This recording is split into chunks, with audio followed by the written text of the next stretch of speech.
दोस्तों, क्या होता अगर भगवान श्री कृष्ण अपना महाशक्तिशाली सुदर्शन चक्र को कर्ण के कवच पर चला देते? क्या सुदर्शन चक्र कर्ण के कवच को भेद पाता? कुछ लोग कहते हैं सुदर्शन चक्र बड़ी आसानी से कर्ण के कवच को भेद सकता था, और कुछ लोग कहते हैं किसी भी अस्त्र से कर्ण के कवच को भेदा नहीं जा सकता था। यहाँ तक कि भगवान श्री कृष्ण का सुदर्शन चक्र भी कर्ण के कवच को भेद नहीं सकता था। लेकिन खुद भगवान श्री कृष्ण इस बारे में क्या सोचते थे, तो आइए जानते हैं। लेकिन वीडियो में आगे बढ़ने से पहले हमारे चैनल को सब्सक्राइब अवश्य करें और बेल आइकन जरूर दबाएं, और साथ ही कमेंट में जय श्री कृष्णा लिखना बिल्कुल मत भूलिएगा। भगवान श्री कृष्ण की कृपा आपके समस्त घर परिवार पर हमेशा बनी रहेगी।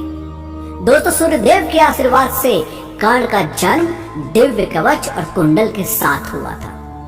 कर्ण का कवच अमृत से बना था। कहा जाता है जब तक कर्ण के शरीर में दिव्य कवच कुंडल था, तब तक कर्ण को किसी भी तरीके से मारा नहीं जा सकता था। इसलिए देवराज इंद्र ने ब्राह्मण के भेष में आकर कर्ण के कवच और कुंडल मांग लिए थे, और दानवीर कर्ण ने बिना कुछ सोच विचार किए उन्हें अपना कवच दान कर दिया था। अब भगवान विष्णु का सुदर्शन चक्र जब किसी पर फेंका जाता था, तब वो उसका विनाश करके ही लौटता था। सुदर्शन चक्र इतना शक्तिशाली था कि इसकी तुलना सिर्फ महादेव के त्रिशूल के साथ ही की जा सकती है। लेकिन फिर भी अगर कर्ण के पास अपना कवच और कुंडल होता, तो सुदर्शन चक्र भी इसे भेद नहीं सकता था। ये स्वयं भगवान श्री कृष्ण ने महाभारत में कहा था घटोत्कच की मृत्यु के बाद। जब सारे पांडव दुखी थे, तब भगवान श्री कृष्ण खुशी से नाच रहे थे। अब ये देखकर अर्जुन ने श्री कृष्ण से इसका कारण पूछा, तो श्री कृष्ण ने कहा, पार्थ, इंद्र की दी हुई शक्ति को कर्ण ने घटोत्कच पर नष्ट कर दिया है। इसलिए तुम ये समझ लो कि कर्ण युद्ध में मारा गया है। युद्ध में कार्तिकेय के समान शक्तिशाली कर्ण के सामने कोई भी खड़ा नहीं हो सकता था। सौभाग्य की बात यह है कि कर्ण के कवच कुंडल छीन लिए गए। उसकी अमोघ शक्ति भी घटोत्कच पर गिरकर नष्ट हो गई। अगर कर्ण कवच कुंडल के साथ लड़ने आता, तो देवताओं के साथ साथ तीनों लोगों को भी जीत लेता। इंद्र, वरुण, कुबेर और स्वयं यमराज भी युद्ध में उसका सामना नहीं कर सकते थे। तुम गांडी उठाकर और मैं सुदर्शन चक्र उठाकर दोनों एक साथ जाते, तो भी रणभूमि में कवच कुंडलों से युक्त कर्ण को जीत नहीं पाते। तुम्हारे हित के लिए तुम्हारे पिता इंद्र ने छल से कर्ण के कवच कुंडल छीन लिए। अब कर्ण के पास कवच कुंडल और शक्ति अस्त्र नहीं है।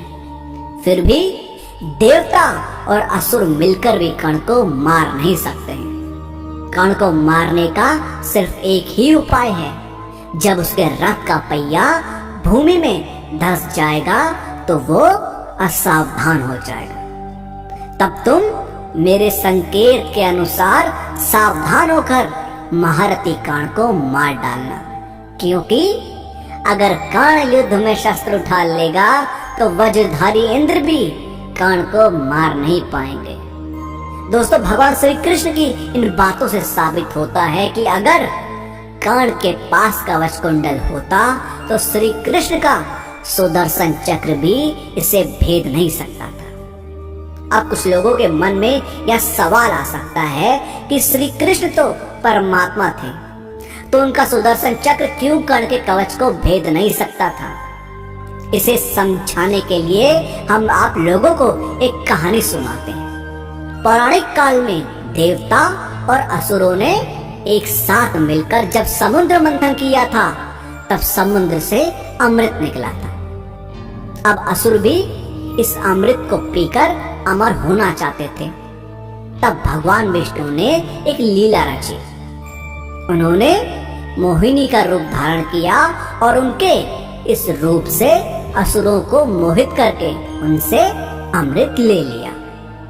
फिर जब देवता इस अमृत को पी रहे थे तब एक असुर इसे पीने के लिए देवताओं के बीच में छुप गया। जब वो असुर अमृत पी रहा था तब भगवान विष्णु ने अपना सुदर्शन चक्र से उसका सर धड़ से अलग कर दिया था, लेकिन अमृत पीने के कारण उस असुर की मृत्यु नहीं हुई।